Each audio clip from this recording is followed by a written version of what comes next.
Inflation is back. You thought it was one of those obsolete words like antimacassar or fax machine, but it's roaring back to wipe out your savings and your future. It's now 7%, which is the worst in 30 years. Could be worse. In America, inflation is the worst in 40 years. 8.5%. But don't worry about that decimal point. It'll soon be in double figures, and we won't need to bother with those. In fact, in terms of wholesale price inflation in America, it's already up over 11%. It's like there's no limit. Sweden, curiously, is just 4.5%. Gee, I wonder if that's because they didn't do that lockdown thing. For 2 years, we've been living under the novel economic theory of COVIDism.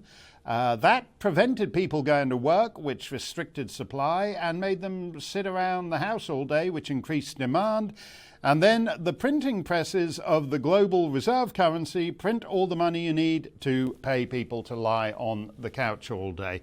As my first guest points out, of all the dollars in the world, of all the US dollars in the world, 80% of them were printed within the last 2 years. And then we have another new wrinkle, very different from the 70s, which, if you can remember it, if you're a nonagenarian or a spry centenarian with a touch of the Omicron, back in the 70s, incredible as it sounds, we still actually just about made things.